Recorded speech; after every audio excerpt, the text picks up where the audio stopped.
a male survivor of sexual abuse. I'm an author and advocate and the founder, president, and CEO of the Body Dysfunction Initiative.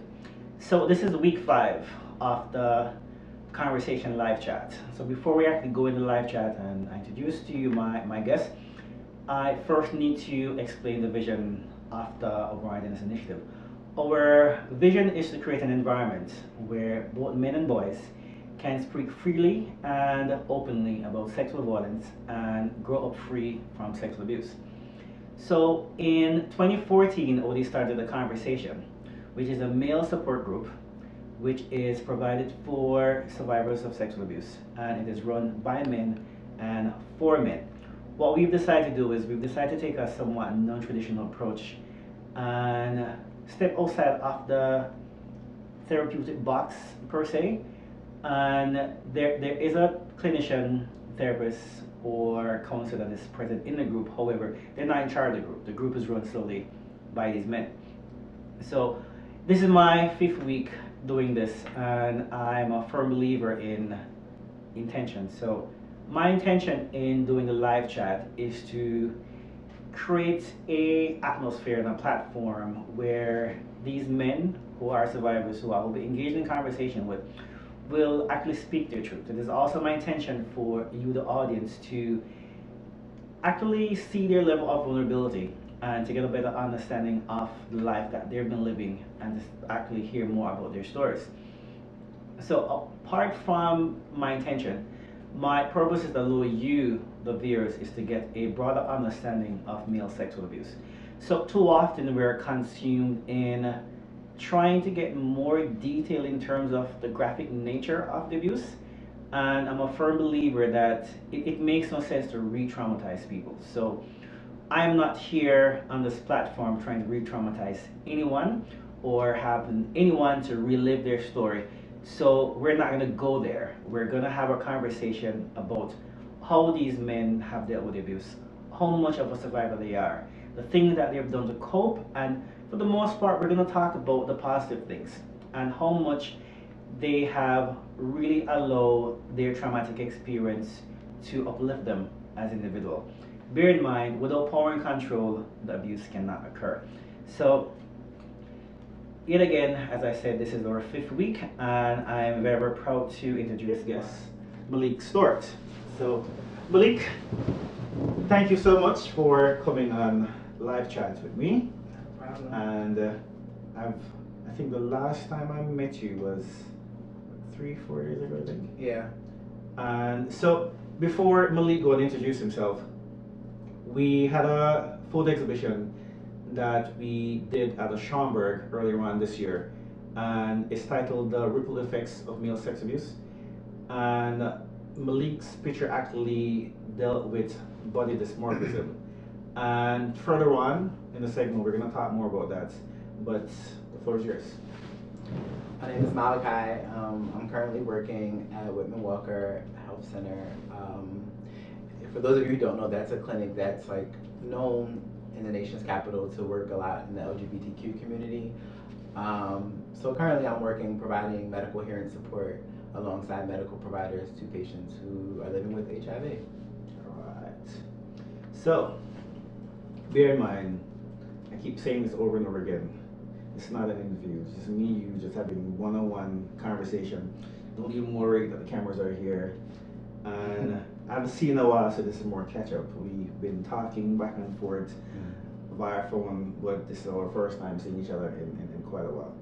So my first question for you is, when we met up a couple of years ago, you decided to take part in the photo exhibition.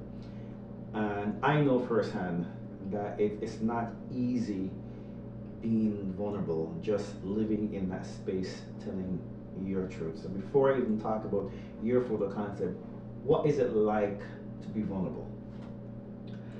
I think like being vulnerable specifically about topics that are like taboo,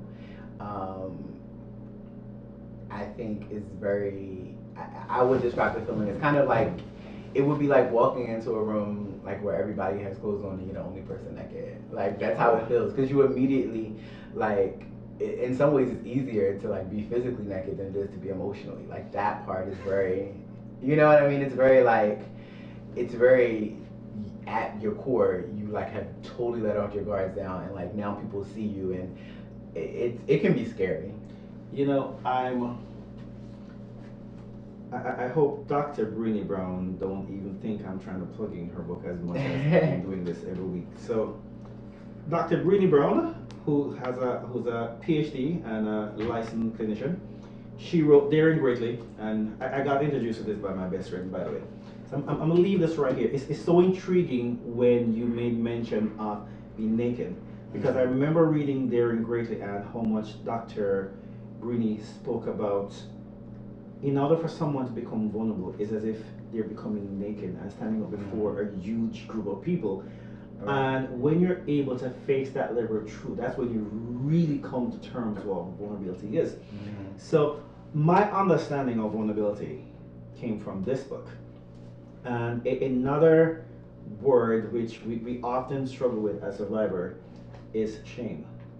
So without vulnerability, shame doesn't really exist. They both coincide together. And I know for a fact, as a kid growing up, as an adolescent growing up, and even as a young adult, there were so many things I did to numb the pain, to kind of just tell myself that what I went through just didn't happen, to kind of just put it on the outside. And there were so much things I did that it brought about great level of shame. So for you, what did shame look like? For me, shame looked like secrecy. And I think that's why I'm so intentional about being transparent. Because for me, shame looked like, secrecy. It was the things you don't tell. It's like almost looking at something like, oh, it's not your fault. Well, if it's not my fault, why does nobody ever talk about it? Or why does nobody? So it makes you still, for me, the secrecy kind of fed into like, this is something I should be ashamed of. That's why I shouldn't tell anybody. This is something I should be ashamed of. That's why, I should keep this in the back or not even, even bring it to the forefront of my mind. For me, it was mostly. So you're past the shame then? Definitely. I don't feel ashamed of anything that happened to me. And I don't feel ashamed of my responses to things, because I think for me, at best, we're just human beings. Like, you never know how you're going to react to something or how you're going to process it. So, one of the things I really applaud and admire you for is you fully coming to terms and understanding what vulnerability is, and just owning and accepting the shame for what it is. And bear in mind that there's someone watching us today who have experienced what we've experienced. And just seeing you being this open and so candid, believe it or not, you're going to change someone's life.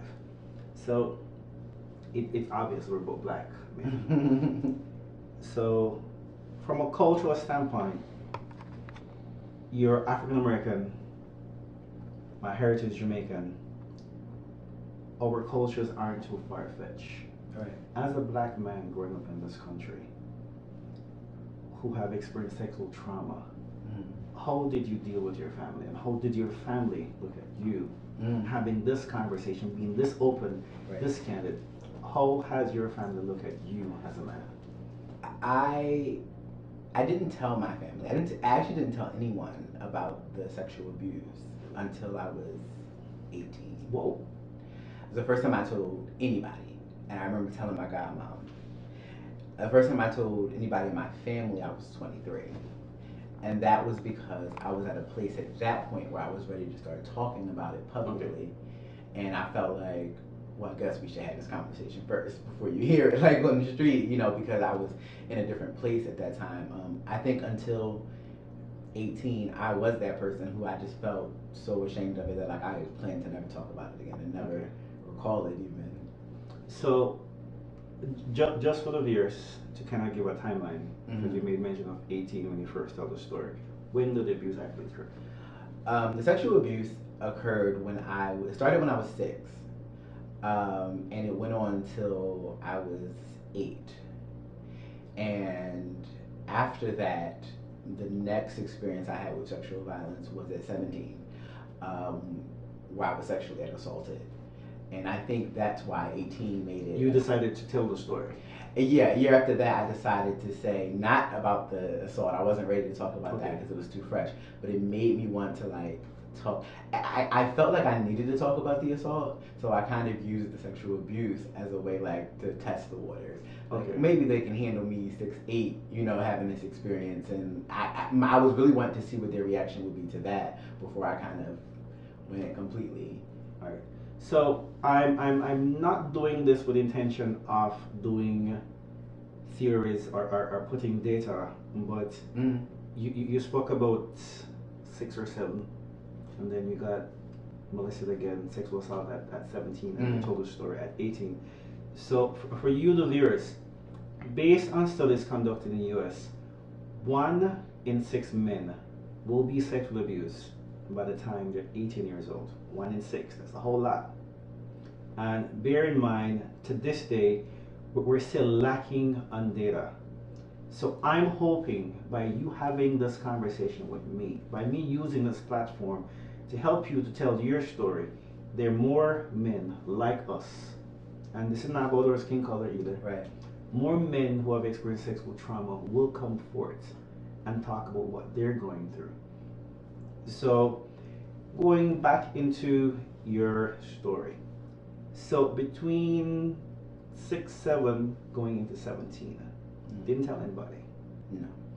How did you cope between that time?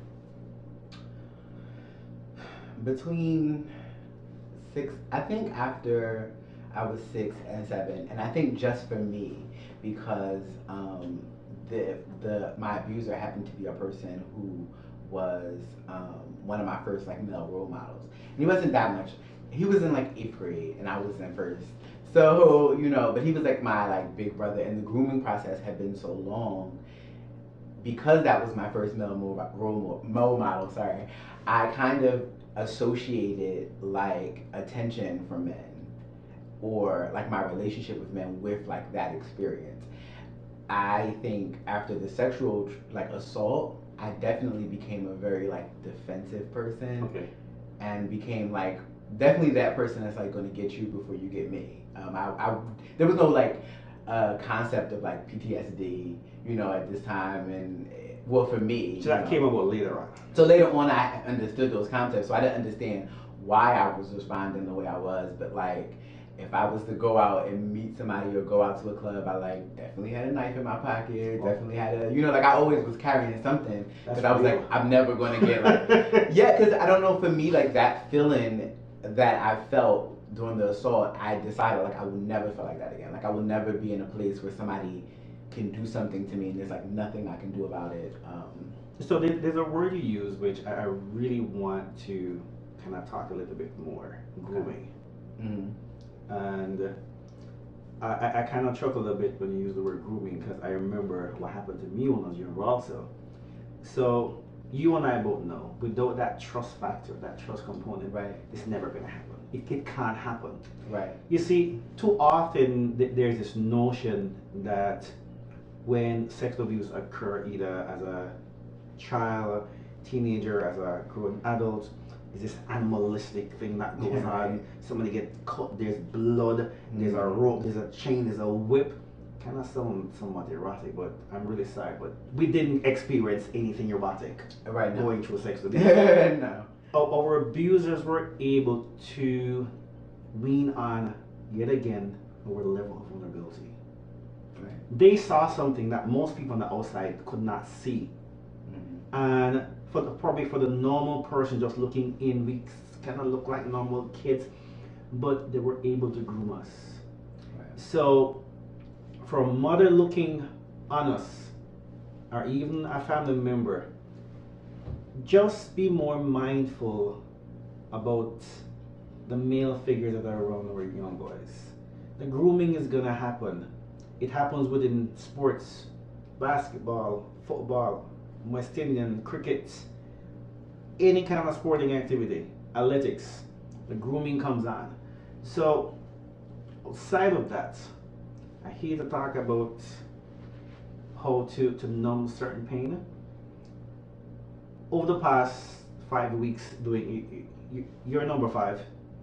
all the men thus far Mm-hmm. have had conversation with me about their choice of drug.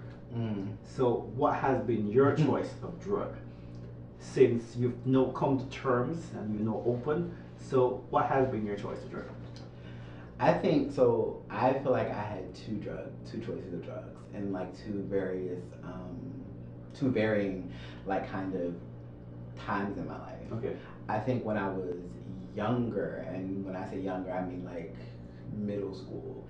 I think that was the age where you like realize like you're having like these classes and you're learning like, oh, what happened to me was not normal, and at that point, I became sexually active because I was kind of using sex to kind of that was definitely my drug of choice. Like sex was definitely my drug of choice. I think as I got older, because I was so involved with like spirituality and religion Mhm. at that time, that like using the sex became shameful too. So I began to use religion because you can like in religion a lot of times there's this ability to hide behind like Yeah, very God much so. and the Bible, and instead of like dealing with your issues and going to therapy and like actually like it's easier to like say, well, I prayed about it and God did da da da and just ignore it than to say like, no, Fixed it. I have trauma and like I need like to talk about this. So those were my two drugs of choice. So you're spiritual, but is the drug still there? Still going on? Are you past that phase?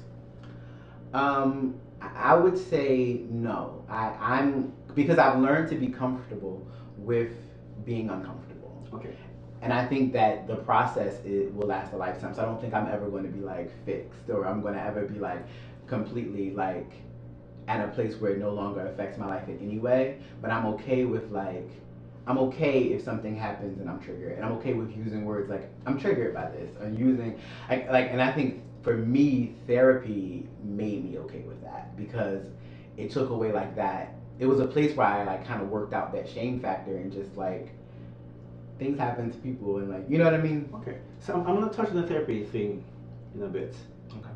So no matter what we do, we can't normalize this. Right. And something you said, which is so intriguing, about never being fixed. Mm. I'm gonna look you dead in the eye. We're not that far apart in terms of age, but we're never gonna get fixed. And this whole notion that someone's gonna come with a wand and snap a finger and then we're gonna forget all about this is never gonna happen. Absolutely. And I know me, you have had several conversations. You're not gonna normalize it. I'm not normalizing mine. And I'm hoping to have this conversation with you so other people can realize that we're not normalizing our abuse. Right. And we're not making excuses or justifications for our behavior or actions or mannerism. It's just what it is. Right. We're however at a point where we have come to terms with the abuse.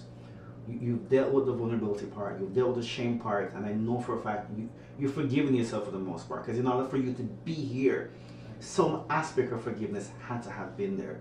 Because too often there's this notion where we blame ourselves, believing, thinking that we did something wrong. So, first question, have you sought professional therapy? Because sometimes we go into church, as in the body, to congregate with a group of people. Right. And that kind of formal setting is our means of going to therapy. Or we can use religion as a means of therapy, and we can also go on the outside and seek one-on-one or group therapy. So have you sought professional help, or have you used the church as a means of a therapeutic outlet for you?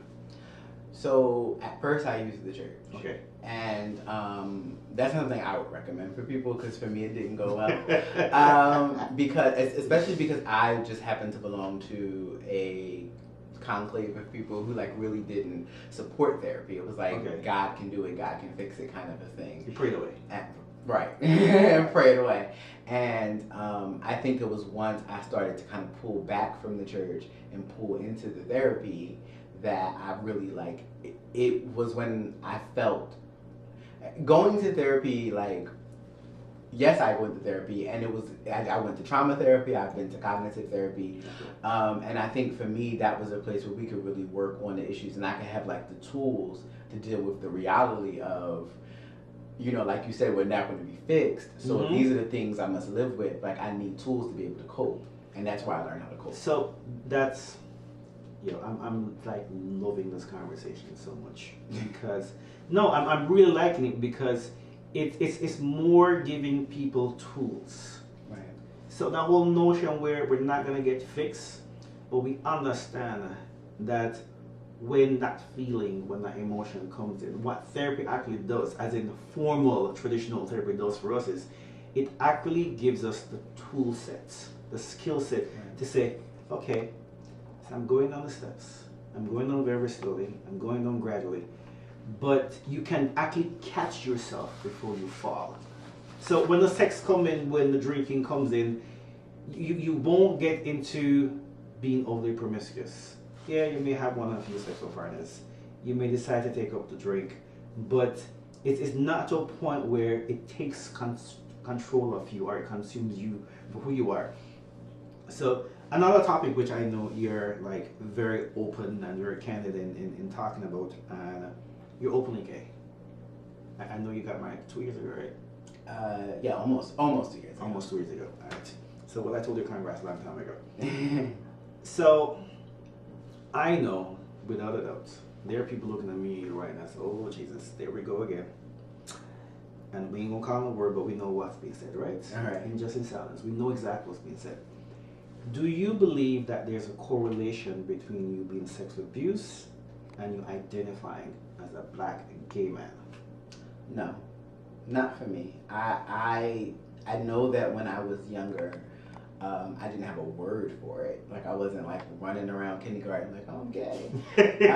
Maybe if I was a younger millennial. Okay. But no, I knew then. I remember in kindergarten having my first girlfriend, and like, I liked my girlfriend, but she had more than one boyfriend. I liked her boyfriend too. I was like, I was down with it, like, okay. And I knew that like I would see boys and be attracted to them, but I didn't think anything of it because like the concept of my little like Christian brain at that time couldn't like formulate like this idea. I didn't even know what gay was. I just was like, but I will say, when the first time I actually understood the concept of being gay, I was about 8 years old, and it was after the abuse had just stopped. Mm-hmm. And I immediately associated my being gay with the abuse at that time because I didn't know. You know, I was like, it made me So do that. at what point, because literally I'm a firm believer that probably all men who've experienced sexual trauma with men being the perpetrator